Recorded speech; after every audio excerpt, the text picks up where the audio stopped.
Hello बच्चों, जब आप फुल लेंथ पेपर अटेम्प्ट करते हैं, एग्जामिनेशन प्रेशर की वजह से कैलकुलेशन में सिली मिस्टेक कर देते हैं या लेंदी कैलकुलेशन करते हैं। कैलकुलेशन आपका टाइम टेकिंग होता है, जिसकी वजह से कंप्लीट पेपर आप सॉल्व नहीं कर पाते, पेपर आपका छूट जाता है।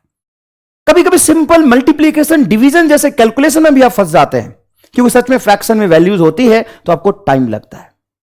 मैं आपको कुछ ऐसी टेक्निक बताऊंगा जो बहुत सारे बच्चों को पता होगा, लेकिन कई बच्चे सिंपल मैथमेटिक्स में भी पूरी मजदूरी कर देते हैं।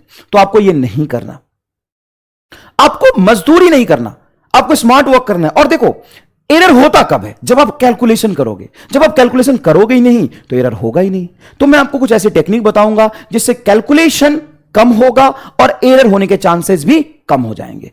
चलिए, नीट के पूछे हुए सवाल से स्टार्ट करते हैं। एक ऑब्जेक्ट है किसी एम मास का, उसको मैंने 122.5 मीटर की हाइट से ड्रॉप किया। जी की वैल्यू गिवन है 9.8 मीटर पर सेकंड स्क्वायर। कई बार गिवन होता सवाल में, यही यूज करना है। Then find time of light. मैं आपको बता दूं, टाइम ऑफ लाइट का फॉर्मूला होता है √2h/g। ये टाइम ऑफ लाइट का फॉर्मूला है, कई लोगों को नहीं पता तो मैं बता देता हूं। अब यहां पे बच्चा क्या करता है, तुरंत से कहता है okay I can solve. H की वैल्यू फटाफट पुट करता है 122.5 डिवाइडेड बाई जी की वैल्यू पुट करता है 9.8। हो गया, बस हो गया, कर दिया तूने कांड, कर ली मजदूरी। ये नहीं करना। सर क्या गलत किया आपने? फॉर्मूला गलत बताया? नहीं, फॉर्मूला तो सही है। क्या वैल्यू ने गलत पुट कर दिया? नहीं, वैल्यू जो था वही पुट किया। सर जी की वैल्यू 9.8 है, हाइट भी वही पुट किया। नहीं करना। अगर वो values given values whole number में है तो पुट करो, अगर वो फ्रैक्शन में है तो एग्जैक्टली उसको पुट करने की जरूरत ही नहीं है। अगर वो फ्रैक्शन में है तो एग्जैक्टली ये वैल्यूज पुट करने की जरूरत नहीं है। आप जी की वैल्यू 10 लीजिए, या मैं तो एक एग्जांपल दे रहा हूं, कहीं भी कैलकुलेशन में किसी चीज की वैल्यू गिवन है लेट्स से 7.9, तो क्यों यार 8 ले लो ना। तुम्हें पता है कि तुमने वैल्यू ज्यादा लिया तो तेरा एग्जैक्ट आंसर से थोड़ा आंसर का ज्यादा आ जाएगा। 7.9 लेके क्या करोगे? 8 लो यार। और ऐसी कैलकुलेशन की आदत डालो। चलो देखो, यहां पे मैं बताता हूं, t इज इक्वल टू हो जाएगा √2/10। ये बोल रहा है जी की वैल्यू 9.8 यूज करो, नहीं करूंगा। वो चाहता है कि तुम्हारे साथ खेलना। एग्जामिनर चाहता है, क्वेश्चन चाहता है तुम्हारे साथ खेलना, लेकिन तुम्हें क्वेश्चन के साथ खेलना होता है, क्वेश्चन को सॉल्व ही नहीं करना।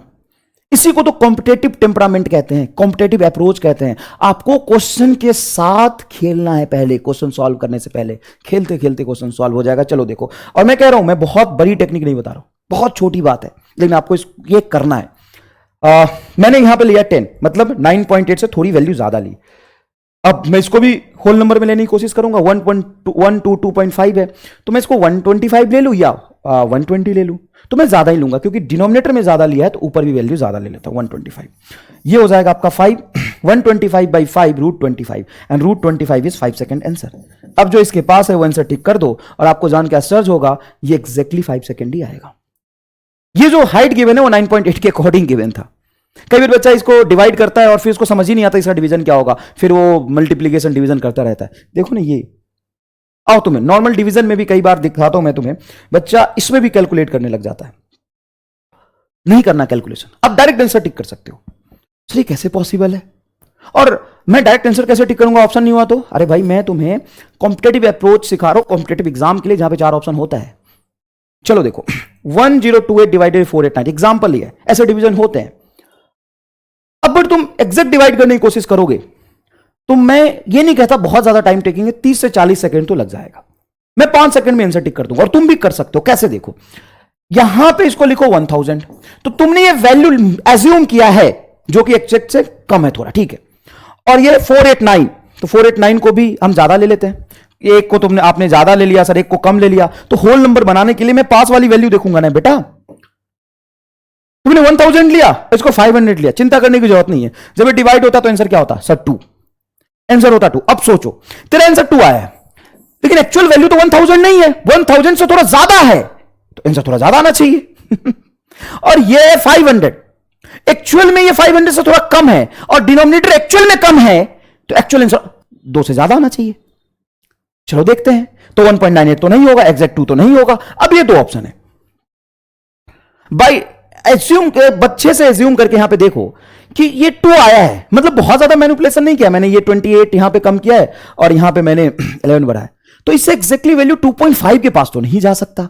2.5 के पास जा सकता है क्या? ये 2.5 टाइम्स तो नहीं दिख रहा है, हमें पता है कि 2 के आसपास 2 से जस्ट ज्यादा होना चाहिए, तो 2 से जस्ट ज्यादा ये है, 2.46 ये है, गलत हो जाएगा।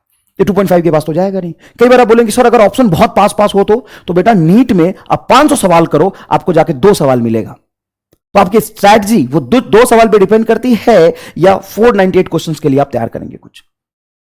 बस ये स्मार्ट वर्क, तुरंत सेंसर लिख दे। और जब जोरदार चीज बताता हूं, देखिए इधर, जैसे ये कुछ मल्टीप्लीकेशन आते हैं, फ्रैक्शन में नंबर है, मल्टीप्लाई करना है, बच्चा लगा मजदूरी करने, ना ना ना ना ना, मजदूरी नहीं, क्या चाहिए बताओ और वही लगाओ, पता है ना। चलो देखो, जैसे मान लो यहां पे 1.33 को 12 से मल्टीप्लाई करना है, बच्चा करता है ओके आई कैन, और एग्जैक्ट मल्टीप्लीकेशन करता नहीं। पहले ही देखो ये होल नंबर है, जैसे ये 0.25 है, अब 16 मल्टीप्लाई 0.25, अब एग्जैक्ट 0.25 की वैल्यू रखोगे, मतलब इससे मल्टीप्लाई करोगे, टाइम लगेगा। तुम फटाक से यहां पे देखो कि 0.25 को मैं 1/4 कह सकता हूं। यस, 0.25 को मैं 1/4 कह सकता हूं, लो बेटा। और ये 0.67 होता है 2/3, यस 2/3, 0.33 होता है 1/3, तो देख 18 मल्टीप्लाई 1/3, ये हो गया 6 आंसर। अब इसको 0.33 से एग्जैक्ट मल्टीप्लीकेशन करो, टाइम लगेगा। तो और ऐसे कैलकुलेशन फिजिक्स और केमिस्ट्री के कई सवाल में रिपीट होते हैं, बहुत बार रिपीट होते हैं। मल्टीप्लीकेशन आप करते हैं, कोई नई चीज नहीं बता रहा मैं। जैसे 0.75 है तो पक्की बात है 1 से कम होगा, कितना होता है 0.75, 3/4।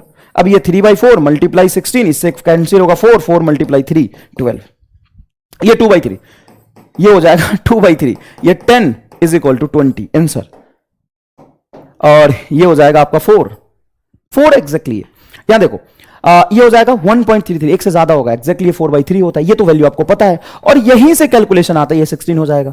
बहुत रफ्तार में कर लिया अपने। तो ऐसी चीजों की आदत डालेंगे आप तो कैलकुलेशन करना इजी हो जाएगा। एक तुम जितने देर में मल्टीप्लाई करके निकालते उतने देर में सारे ही आंसर आ गए। तो छोटे छोटे टेक्निक्स है, नेक्स्ट वीडियोस में कभी और बात करेंगे, कुछ और सिखाएंगे, है ना। तो इसको आप प्रैक्टिस में लेके आइए। धन्यवाद।